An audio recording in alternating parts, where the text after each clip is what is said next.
Good morning. In this video, I'd like to talk about data flow, basically rule sets, rules, and IP tables. Just let me a couple of disclaimers real quick. I'm not an expert at any of this. I'm just delving deep as I can, and when I present this information, this is presented as I understand it. It could very well be wrong.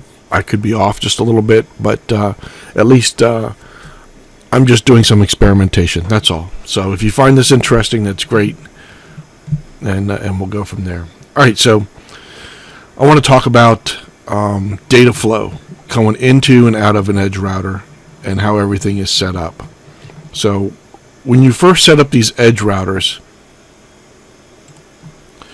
okay. So when you're looking at the dashboard of the edge router, I'm not going to go through the whole process of doing the reset, but when you reset this thing, LAN 1, Ethernet 0 interface, which is your internet Ethernet, automatically gives you a address of 192.168.1.1.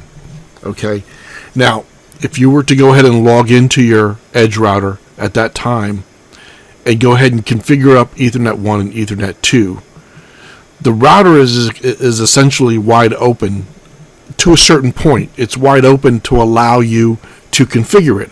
So in other words, if you connect your cable up to Ethernet 0 and start to configure the router, you're going to end up with this screen that you see here. Okay, if you assign IP addresses to the other Ethernet ports and then you connect to those ports, again, you will be able to connect to the edge router and look at the GUI interface to be able to configure it. Okay, so when you first, so let's talk a little bit about the configuration. So the way your configuration looks when you first reset this thing is you end up with Ethernet 0, and I've gone in and assigned this IP address so I could get to it from my outside connection. So I'm actually connected here through this. And if you notice, Ethernet 1 has not been set up, Ethernet 2, Ethernet 3. This is just your very basic configuration. Now, one of the things I want to point out is these services right here. These services are wide open until you actually give the interface a firewall rule set and a rule.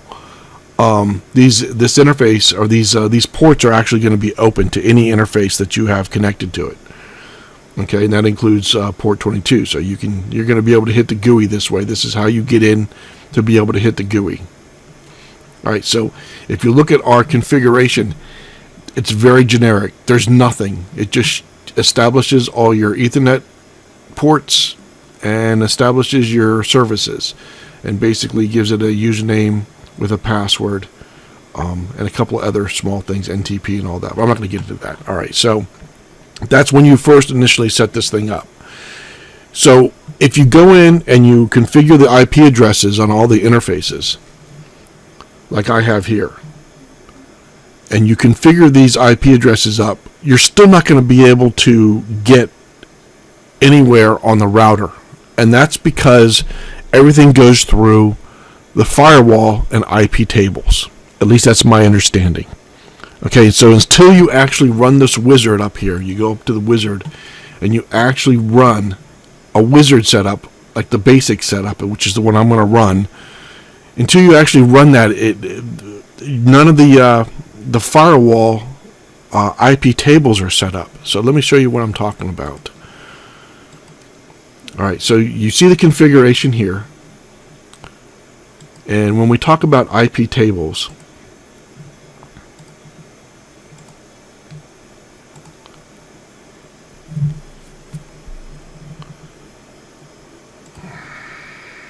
sorry. All right, so when we're talking about IP tables, if you go into a console command line and you type in sudo IPTables-L, it's going to give you a list of your IP tables. Now, this is basically where all your firewall stuff is happening behind the scenes. Okay, so my understanding is an IP table consists of tables and chains. And in this particular case, we're dealing with three important tables the input, the forward, and the output. So when I do a list of the IP tables, these are the three I get: input, forward, and output. Okay, but if you notice, there's nothing underneath them. Nothing whatsoever. So there's no traffic flowing anywhere except to the local device, and those ports that are open are obviously, as we saw, port 80, port 443, and port 22, so that you can console into it. Okay, so this is just a very generic example of the IP tables when you show it. So let's go ahead. So if we go back in here and we actually go ahead and go through the wizard and we hit the basic setup, and I'm not going to do it because mine's already set up and I don't really want to go through that hassle. But anyway, it's going to create a rule set for your wide area network in or your internet in.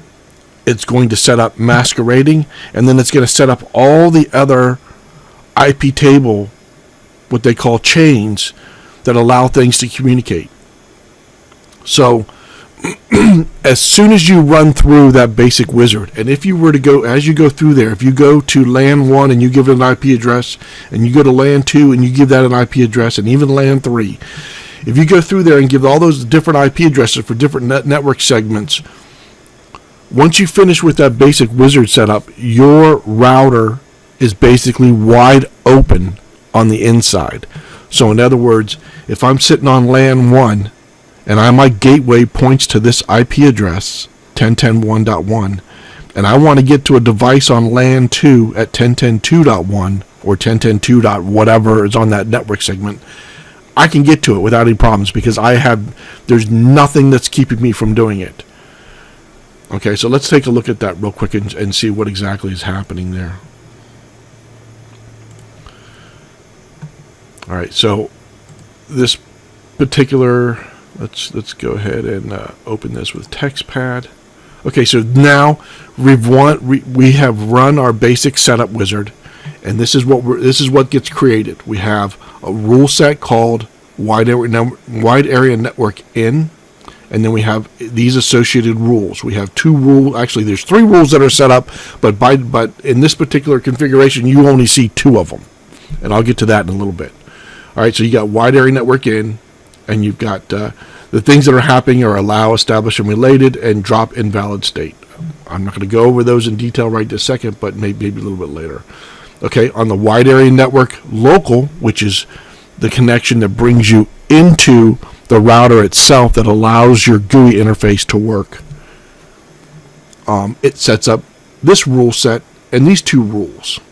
Okay, now I set up another rule because I wanted to be able to allow port 22, port 80, and port 443 in on this interface because I want to be able to control or look at this box from externally. So this is another rule that was allowed. And again, 1, 2, 3 rules, and then there's a 4th rule that is the deny all rule.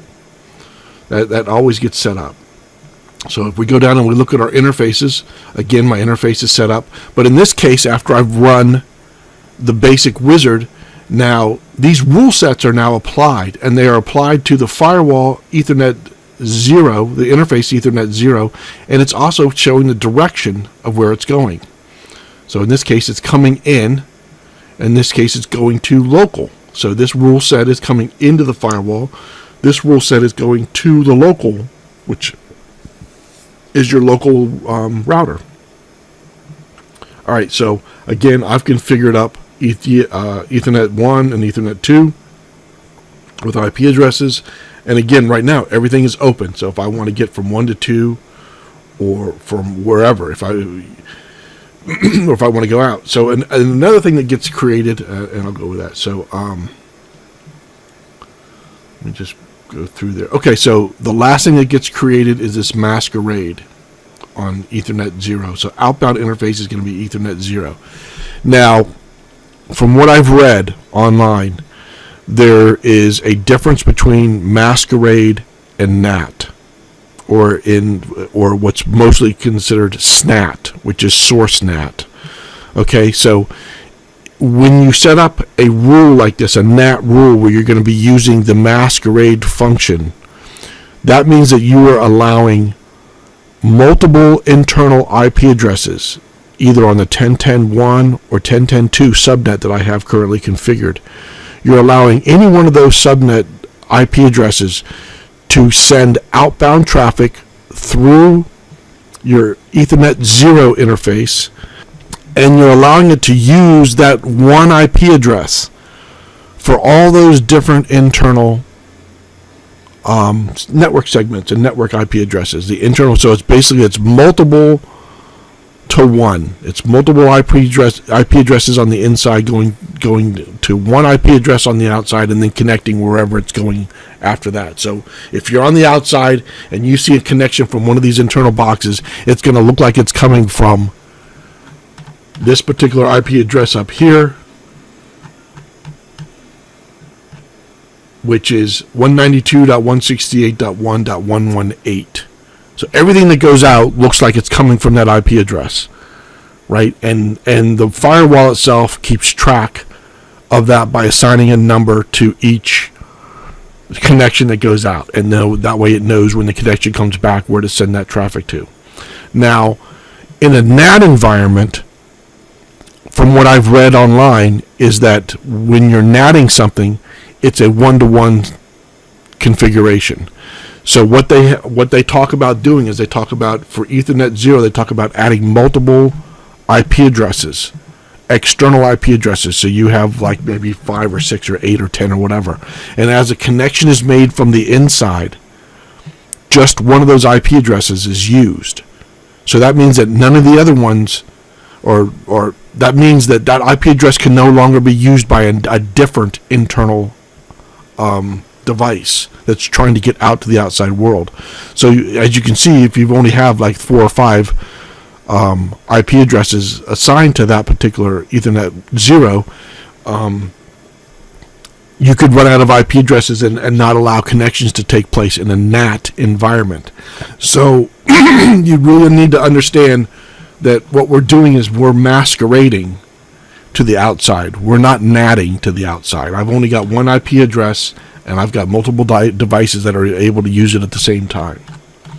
Okay, so let's take a look at the IP tables now after this configuration was set. Again, we're just looking at the basic configuration where I've run the basic configuration tab, and while I was going through that basic wizard, I set up my IP addresses for Ethernet 1 and Ethernet 2 and allowed that to happen. I think I also included DHCP for one of them.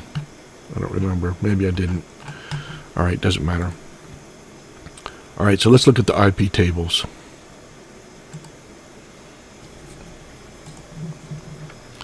Okay, so I find this particular picture or information very interesting. So after we've run the basic setup, this is what you get. Again, we have our 3 primary policy chains. We have input, forward, and output. But underneath that, they've added these other chains that they call targets. And each one of these are considered a hook. So as you can see, they all end, well, most of them end in hook. I'm not sure exactly what this one is meant for. But one of the things I want you to see is that these things are set to be wide open. They allow any protocol from any source to any destination. So it doesn't matter what these do. These are all set up to allow anything to go wherever they want. And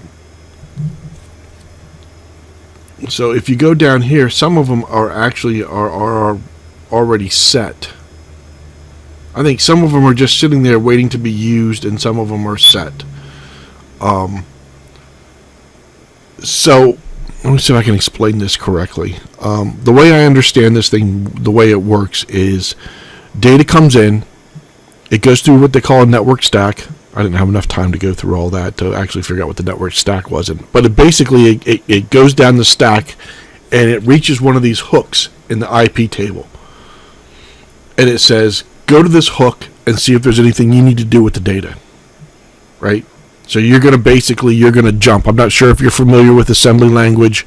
In assembly language, you go to an address, and you execute a command, and that command may tell you jump to a different address and then run whatever program is on that address and then jump back to where you were to do the next executable command in line. I think it works that way. You're jumping down to a different, what they call chain in this case, and they show all these different chains. Okay, and some of these chains actually have, and these are the ones that I believe are important. Some of these are like forward in. If you look up this name, it's Vieta. I guess I'm not sure if that's the correct pronunciation, but Vieta is an actual older firewall that basically runs in a Linux system, and I think that's what is being used here because of the name that's in some of these hooks. So basically, data comes in, it hits a hook, and it goes and it says, let me check out, do I have anything that I need to look at? Okay, so in this particular case, we have our rule set here, wide area network in. We also have a rule set for wide area network local. Okay, so these hooks are then going to go to this. It's going to jump again to this chain set and look and see what's going on. Okay, and if you look down here, some of these hooks already have everything set up to accept everything anywhere, wherever it goes. This one is set up to accept. This one is set up to accept. Right down the line. Okay, so as we show here, when we hit up here, we're going to hit the Vieta forwarder in hook.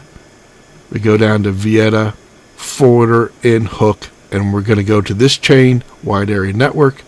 We're going to go down here, and this is your rules, right? Remember, there was two rules that were created: state related and established, and state invalid. And then the third rule that I was talking about that you never see, but here it is, shows you in the IPTables, drop. We're going to drop the action, default action. The rule number is 10,000, and the default action is drop. So we're going to drop everything. If nothing up here matches, we're going to drop, and we're going to go jump right back in the line and do the next thing out. Like for instance, you've got the in, now you've got the out. Okay, so you look for a hook for out. Go to out, and there's nothing there. Basically, it's just gonna allow it to go where it needs to go. Local is the same way. If you notice, we have Rule 10, state related established, Rule 20, state invalid, and Rule 21. And then we have the default rule. So if we go over here and we actually look at our rule sets,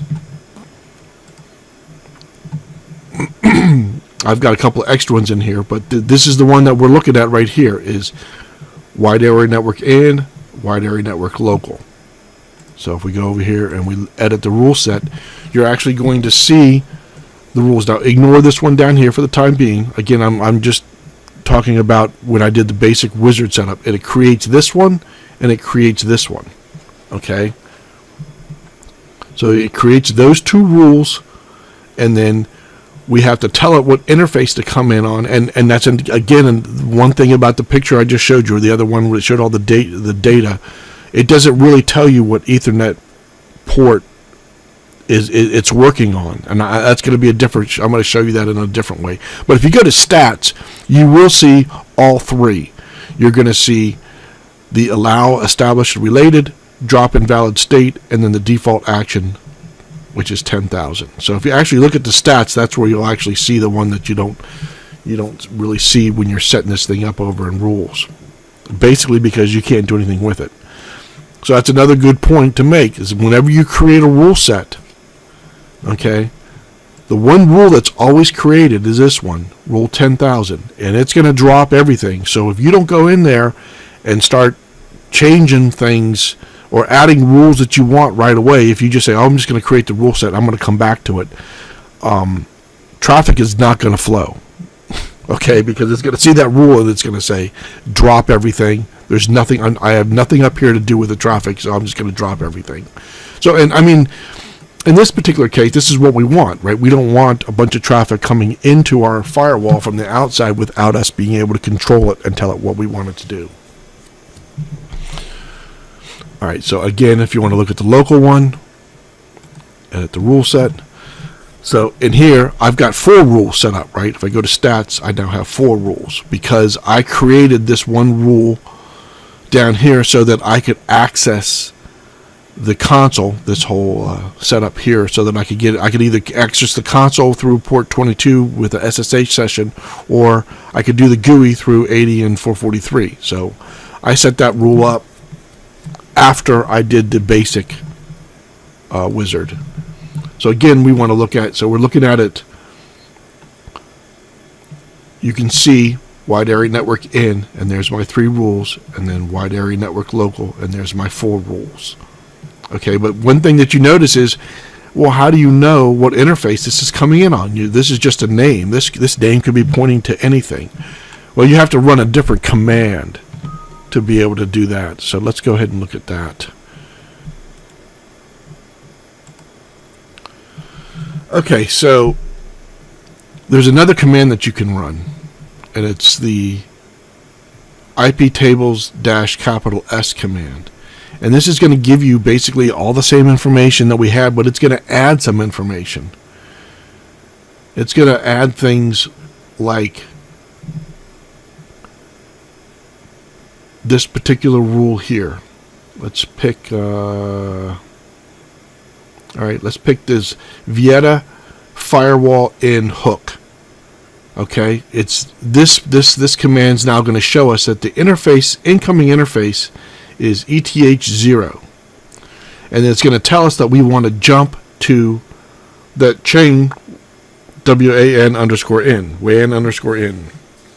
and you can see this is where you're going to see where the actual Ethernet or interfaces are that it's acting on. So it's gonna I think the way this works is that when the data comes in, before it even activates this hook, it's going to say, is it coming from Ethernet 0? If it's coming from Ethernet 0, then I'm going to jump to this chain WAN in, and then I'm going to execute WAN in, and here is WAN in, and this tells you all the information you need to know. So here's the first rule. Okay, it's going to be rule 10. It's coming in. And we're going to do this is a state rule, so it's examining the data for the state, whether it's related or established. That basically means that we're allowing traffic that has already been established. So in other words, if you're on a device on the inside and you connect to a device on the outside, the traffic that's coming back from the device on the outside, that is the related or the established traffic for that particular data flow, right? And that's kind of critical to understand. So if I'm sitting here and I'm going out, and I go out, and we're talking about Ethernet 0 right here, right? That traffic is going out, and it's going out to the internet. It's hitting something. When that traffic comes back with a response, that's where you've got to have that opening set up. That's where we're talking about related and established. So that I've already made the initial connection, which they call new. It's a new connection. But in this particular case, like I said, the firewall on the inside is wide open. So I'm accepting everything, whether it's new, established, related, invalid, it doesn't matter. I'm allowing everything to go out. And it's this particular firewall rule set is where I'm limiting traffic coming back in, but I need to make sure that I have related and established allowed through, or else traffic's just not going to flow. Invalid state, that means that if there's a packet that's coming in that doesn't make any sense to the device, it's just going to drop it. Okay, so if it's an invalid packet, it's just going to drop it. And these rules are done in this order. Okay, so if the packet is related or established, it's going to let it through. And my understanding is that it only does it once. It keeps track of the session, of the connection session to a particular device on the outside, and once that session has been established and that relationship has been established, it just allows that traffic to go through. It only checks it one time, and then the rest of the traffic is fine, and it doesn't check it again. Again, invalid state is the next rule. If there's something wrong with the packet, it's going to get dropped. Here's another example. If the packet is new, right? If it's a new connection from outside coming in, this rule is not going to allow it to go through. The invalid packet rule is not going to allow it to go through. This next rule may allow it to go through, but it depends. You've got to match whatever the situation is. In this particular case, we've got a DNAT set up where we have a destination NAT set up on the outside, and that's in a different part of the configuration. Okay, so we're just talking about the firewall rules here. The network address translation, or the destination network address translation, takes place in a different area. So when the data finally gets to the firewall, it's presented as going to the destination is going to be 10.10.124. That's the IP address of the device on the inside. Again, let's take a look at that real quick on my drawing. So we're talking about a destination NAT. In this particular case, I've got a destination NAT that's set up to listen in on 192.168.1.119, and then it's going to DNAT that information over here to 10.10.124. Okay, but before it gets to this firewall, the DNAT actually changes that IP address. The network address translation changes the IP address as the destination of 10.10.124. Right, so then we go back over here.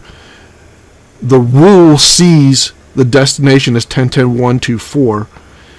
Okay, and it says I got a protocol here set up of TCP. So if the destination IP matches and the protocol matches, I'm going to go ahead and let it in. And also the particular port has got to be 3389, which is RDP. Okay. In this particular case, RDP uses both TCP and UDP, so it sets up two rules. It sets up another rule over here, destination, UDP, and then UDP 3389. So what I'm looking at here is I'm looking at wide area network in, rule set. I'm looking at the allow RDP to my Win10 test 1 address, which is the address in the port. So I set up this particular rule, and this is the rule that we're looking at. But there's also another part to setting up a destination NAT. If you go up to destination NAT here, you've got allow RDP to Win10. Okay, so if I go over here to actions and I hit configure, I'm looking at my destination NAT. Again, this is taking place on the before it hits the firewall or the IPTables. I've got coming in inbound on Ethernet 0. I'm listening in on this particular IP address on this particular destination port, and then I'm going to translate it to 10.10.124, and I'm going to continue to use the same port 3389. Now, obviously, you could change this destination port to something else, and then reconfigure it here to go to the proper destination port, and it will do that for you. It will do both a IP address translation and a port translation as it goes through. But that's what the destination NAT does. Going back over to the firewall policy. All right. So again, when we're looking at this thing, I've got those two very specific rules set up coming into my firewall from the outside world from Ethernet 0. The very last rule that's part of this rule set is the drop everything. Basically, we're just going to drop it. All right, so if we look at another hookup here, let's look at this particular Vieta forward local hook. Again, the input is Ethernet 0, and we're going to jump to the wide area network local chain. So if we come down here, we're going to see here starts the wide area network local chain. And again, it's got the same thing. We want to, most of the time, you're just going to always have this set up with related and established and invalid. Those are like the default ones that get created. If you're creating your own rule sets, you need to be aware of that, and you need to create those as well, depending on flow of your traffic and where it's going. Okay, so in this particular case, this is a rule that I set up. Protocol is TCP. The rule number is 21. We're going to do multi-port, and the destination ports are port 22, port 80, and port 443. Now, if you notice, in this particular case, because the protocol is TCP for all three of these ports, it combines them all together. So it's going to look for data that comes in, a packet from the outside that comes in, and it's going to say, is it 22, is it 80, or is it 443? And if it is, I'm going to allow it to continue to go. Now, if you notice, the hook name is different, right? So if we go up here and we look at the hook name again, we've got Vieta forward in hook for the wide area network in. Then we got the Vieta forward local hook that's going to that's set up for the wide area network local. And if you notice, I've got a couple ones here that I've also got set up. I've got one that's an outbound hook and an outbound hook. And if you notice, I'm using two different Ethernet, so Ethernet 1 and Ethernet 2. And I've got two different chains set up, LAN 2 and LAN 1. So I want to talk about those for just a minute as well. What do I want to look at? Okay, so again, when you initially set up your EdgeRouter, like I said, the internal ports are wide open.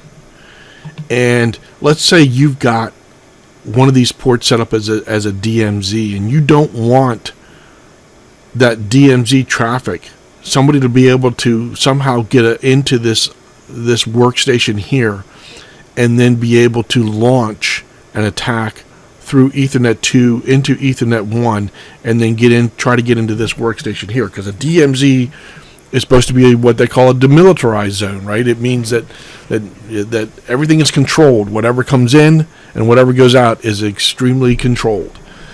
So you need to be able to set up some rules here, and you need a rule set that basically defines all of that. The one that I set up was just very basic, and this is by no means am I telling you that this is the way you should do it. Okay, but I've got two rule sets set up here. Now, the first one I went with was this one. So I've got, in this particular case, I'm using the direction out. So what I'm doing is any data that comes into the firewall and then goes out on this Ethernet port, I want to examine the data going out to that internal network segment. And obviously the default is drop. So if we look at our stats, we have the default action drop.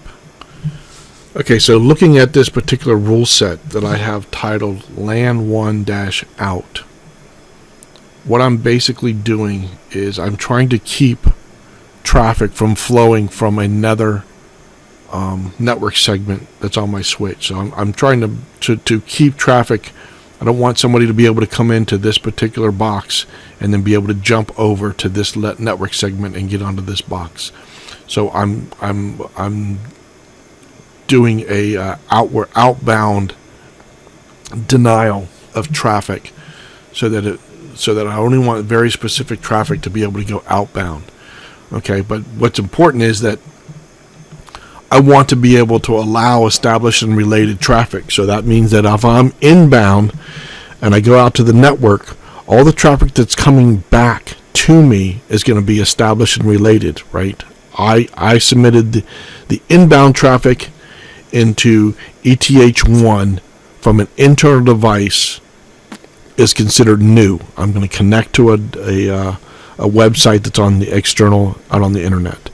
When the traffic comes back, it's established. So I have to, again, set up the rule to allow that established traffic. Because the whole point I'm trying to do is I want to block traffic coming into that network segment. I just don't want anybody to be able to get into it. Okay, so again, the next rule is going to be the drop invalid state. So if there's something wrong with the packet, just drop it. But I have a RDP NAT set up, right? So if you remember when we were talking about the DNAT, that I have a connection made, and then I have another rule that allows, in a different rule set that allows that traffic through. Now I'm examining that traffic again for a third time. Okay, so first I'm doing a DNAT, then I'm doing a wide area network in of that RDP traffic, and now I'm going to do in this particular case, a LAN 1 out rule set, and a rule specific to allow RDP traffic out of that box into my network. And I'm basically telling it that I'm going to go ahead and allow that to go. So if we go back and we look at, okay, so this is the one.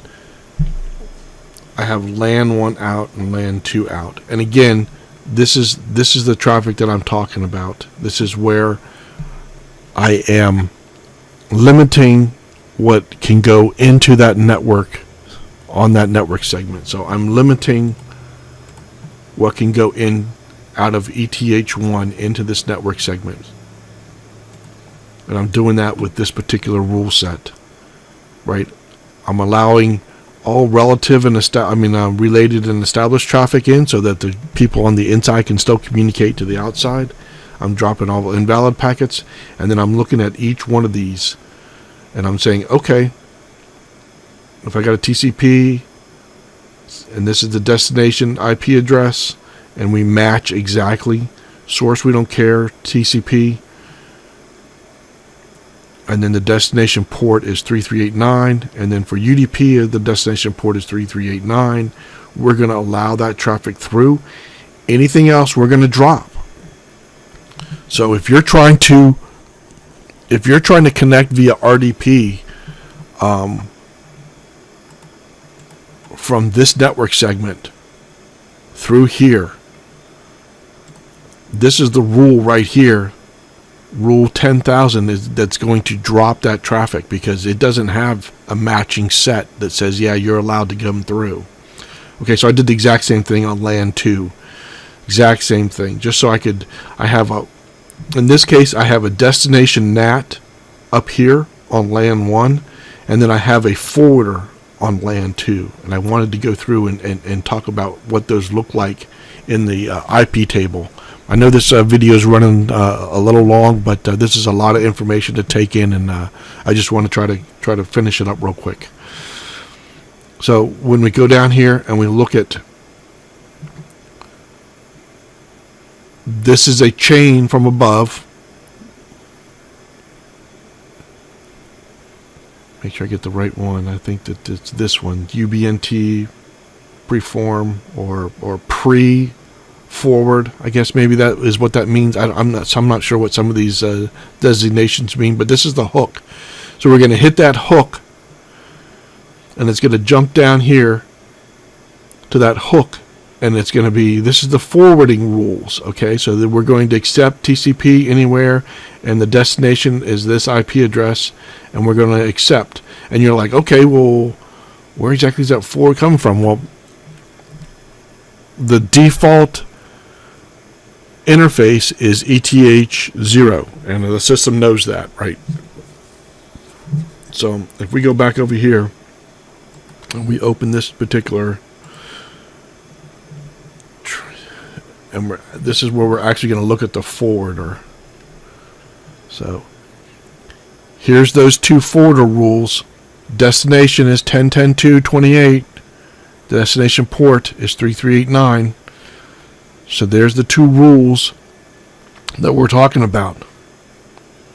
Okay, but if you look at, I think that it shows, yeah, right above it, sorry.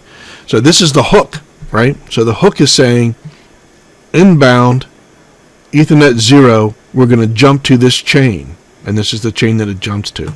I have I don't know if this is good or not, but I tried to set up another document in a spreadsheet that basically shows how they're all connected. You know, you've got input accept, forward accept, and output accept, and those are the main top level IP tables. And then you've got these hooks that are set up for under each IP table, and these are what they call chains. And you got your hooks, and then underneath here you're going to jump to, and it's got all the information that you're going to do for this. This is local, so anything coming on the ETH0. This is all the same thing, but I tried to put it together logically, so you might be able to better understand the way everything flows. So I'm just going to scroll down. You can pause the video anytime you want if you just want to take a look at this in more detail.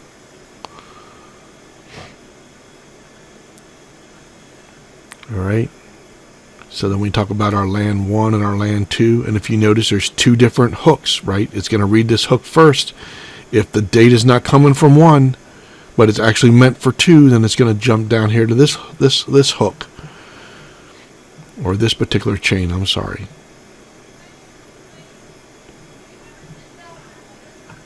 All right. So enough of that. Anyway, if you want to take a look at that more in depth.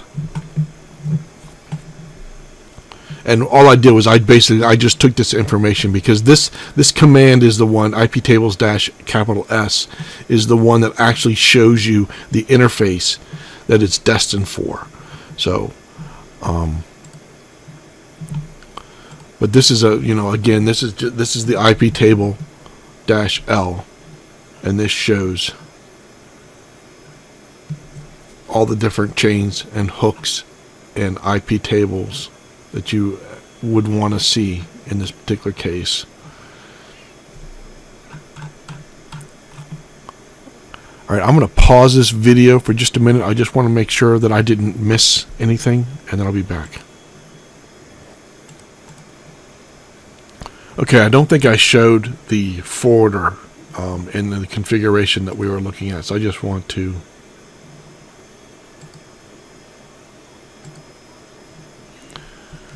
show that real quick. I'm not sure what that problem was right there, but that's interesting. Okay, so anyway, this is the way the forwarder is set up. So the default we can set as ETH0, and the forwarding rules are the ones that we set and how we want it to go. And then when we look at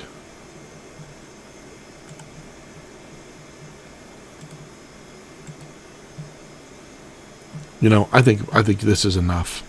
All right, I think this is enough. Anyway, this is where the forwarding rule was set up at, and that was shown as one of those IP chains. It's not necessarily it's part of the rule set, but it's not like the traditional sense that we were thinking of as a rule set being set over here. It's set up slightly different. Okay, so anyway, again, I'm no expert. I just like digging this stuff up and going through it and taking a look at it and see what it's all about. And if you like the content, give me a thumbs up. If you want to be notified that I put something else out, click on the follow me button or whatever that was. I forget what it's called. And set the notification bell, and you'll be notified. If you want to leave a comment, if I've got something wrong, by all means leave a comment. But again, like I said, I'm not an expert on this. I like to delve a little deeper than just the typical, hey, here's how DNet works. But I like to do those videos too, but this one is a little bit deeper than most. Again, thank you for your time. Have a great day.